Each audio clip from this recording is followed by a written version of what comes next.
नमस्कार। स्वागत है आप सभी का। चलिए हमेशा की तरह आज के दिन की भी शुरुआत करते हैं द स्पीकिंग ट्री के आर्टिकल के साथ। और आज हम बात करेंगे पाथ ऑफ करुणा के बारे में, दया का रास्ता। कि वो रास्ता जहाँ पर आपके दिल के अंदर एक दया की भावना रहती है। अगर अपने आसपास आप जो भी चीज़ देखो, जहाँ पर आपको ऐसा एलिमेंट देखता है कि जिसके ऊपर आपको तरस आ रहा है, दया आ रही है, ओके, तो ये भावना कितनी कारगर है स्पिरिचुअल मार्ग के ऊपर।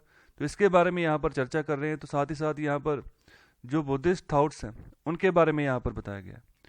तो स्टार्टिंग में बात कर रहे हैं कि जो यहाँ पर एनालिटिकल लॉजिक होता है, कहने का मतलब जो विश्लेषक तर्क होता है, किसी बात का विश्लेषण करना, ठीक है, फिर उसके ऊपर तर्क देना।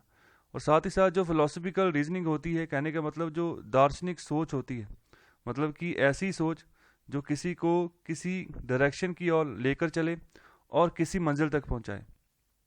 तो यहाँ पर इन दोनों को यहाँ पर हम कह सकते हैं कि जो गुण है वो बुद्धिस्ट थॉट्स में मिलते हैं, जो बुद्धिस्ट की सोच है तो उसमें ये दोनों गुण मिलते हैं। तो यहाँ पर एक और गुण निकल कर आता है जिसको हम नाम दे रहे हैं करुणा। ओके, तो ये भी जो है एक तरह का बुद्धा प्रिंसिपल के सिद्धांत के हिसाब से ये सबसे इंपॉर्टेंट है, करुणा, कंपैशन, मतलब कि दया की भावना होनी, किसी के बारे में सोचना। तो यहाँ पर एक इम्पॉर्टेंट गुण है। ओके, तो यहाँ पर अगर बुद्धाहुड का कोई पाथ यहाँ पर अपनाकर चल रहा है, उसके रास्ते ऊपर चल रहा है जो गौतम बुद्ध ने दर्शाए थे, तो अगर उसके ऊपर कोई चल रहा है तो ये इम्पॉर्टेंट गुण है जो कि उसके अंदर होना ही चाहिए। तो यहाँ पर आगे बात कर रहे हैं कि अगर आपको बोधिसत्व बनना है, अगर आपको रिकॉग्नाइज होना है एज ए बोधिसत्व, तो बोधिसत्व वो लोग होते हैं जो यहाँ पर बुद्धाहुड का मार्ग जो है उसके ऊपर चलते हैं, उसको उसके जो फिलॉसफीज हैं उसको फॉलो करते हैं और उसके हिसाब से अपने जीवन को व्यतीत करते हैं। तो ऐसे पर्सन्स को हम बोलते हैं बोधिसत्व। तो यहाँ पर बात कर रहे हैं कि जो करुणा है, दया है, ये बहुत ही इंपॉर्टेंट एलिमेंट है स्पिरिचुअल प्रैक्टिस का। ये शर्त होती है एक तरह की। अगर आपने बोधिसत्व रिकॉग्नाइज होना है, आपने बोधिसत्व बनना है, तो ये सबसे पहली शर्त है कि आपके अंदर जो है करुणा की फीलिंग होनी चाहिए। तो इसका मतलब यही नहीं है कि सिर्फ एक कॉमन पिटी, कॉमन दया नहीं, ये मतलब ऐसी दया होनी चाहिए कि आपके दिल की गहराइयों से ये जो हमदर्दी जो है ना, वो निकल के बाहर आनी चाहिए। और जो भी आप अपने आसपास देखो, आपकी आत्मा को तब तक यहाँ पर आराम नहीं मिलता जब तक आप दूसरों को सही रास्ता ना दिखा दो और दूसरों के जो कष्ट हैं, ठीक है, उनको आप जो है सही ना कर दो। तो ये है असल में जो करुणा की भावना है। ओके, सिंपल पिटी की यहाँ पर बात नहीं कर रहे, सिंपल दया की बात नहीं कर रहे, पूरे दिल की गहराई तक जाकर।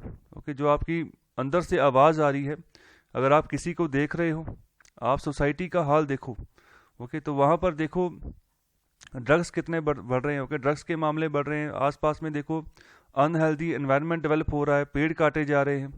तो ये सब चीज़ें, अगर ये सब चीज़ें देखकर जिसके अंदर अगर ये दया की भावना उत्पन्न होती है, अगर वो सोचता है कि चलो हम मुझे ये काम करना चाहिए जिससे एनवायरनमेंट का भला हो, अगर बीचेस में कूड़ा करकट है, चलो मैं खुद ही चल पड़ूँ।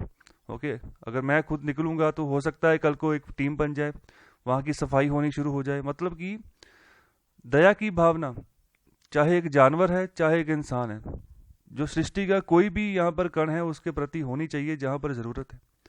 आगे बात कर रहे हैं शांति देवा की। शांति देवा भी यहाँ पर एक बुद्धिस्ट मॉन्क है, टीचर है, फ्रॉम नालंदा। ओके, सो नालंदा जो है बिहार में सिचुएटेड है, नालंदा यूनिवर्सिटी के नाम से, जो भारत की सबसे पुरानी यूनिवर्सिटी का दर्जा इसको प्राप्त है। तो आगे यहाँ पर बात कर रहे हैं कि जो ये शांति देवा है कि इनकी नज़र में अगर आपने सर्व पूरी वर्ल्ड की आपने नॉलेज लेनी है, ओके, जो भी आपके आसपास में हो रहा है, जो भी घटनाएं घट रही हैं, उसके क्या रीज़न है, तो यहाँ पर जो कंपैशन है, जो दया की भावना है, वो सबसे बड़ा यहाँ पर कारण है, जड़ है, जो आपको यहाँ पर सर्वव्यापी जो नॉलेज है ना, वो आपको प्रोवाइड करेगी। सो जितनी दया की भावना बड़ी होगी, उतना उस इंसान का जो माइंड है, ठीक है, वो अच्छे से डेवलप है, वो शांत है, पीस ऑफ माइंड है उसके पास। जितना पीस ऑफ माइंड ज़्यादा होगा, उतना ही वो अच्छे से सोच पाएगा, उतना ही अच्छे से वो डिसीजन ले पाएगा। तो यहाँ पर आगे बात कर रहे हैं कि जो कंपैशन है, दया की भावना, वो भी एक तरह का चैलेंज है जिसको आइडेंटिफाई करने की ज़रूरत है, कैसे अपने अंदर डेवलप कर सकते हैं।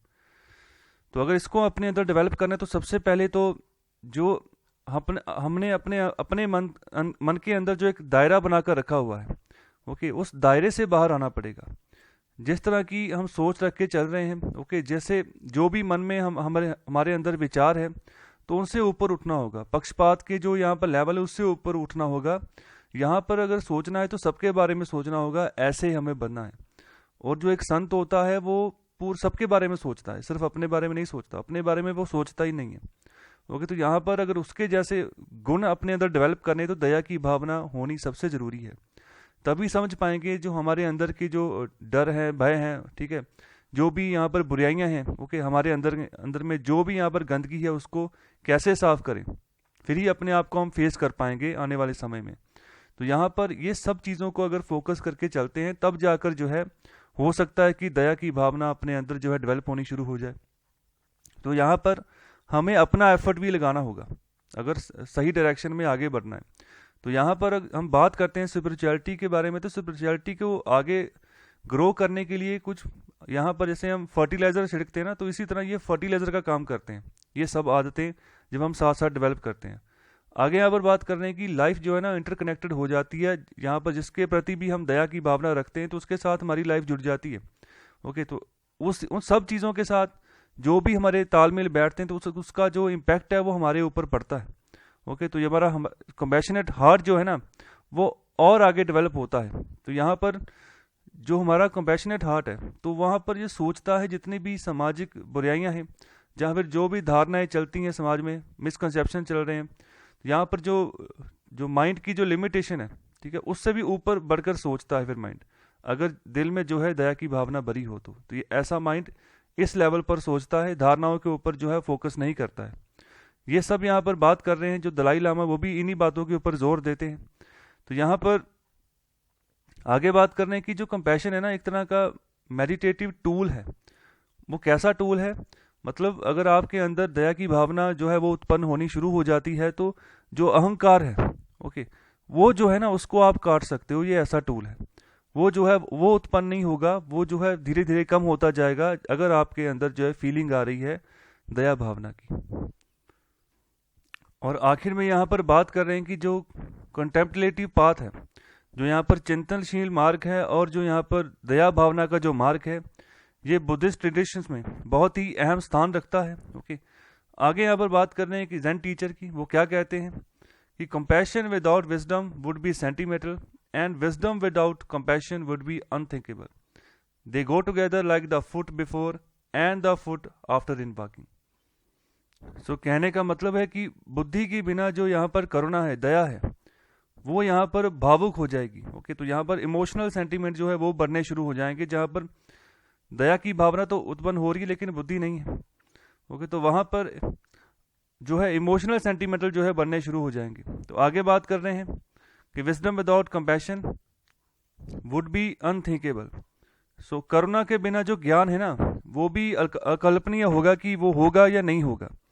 तो यहाँ पर यही चीज़ें जो है इनका फोकस होता है, इनको ध्यान रखते हैं।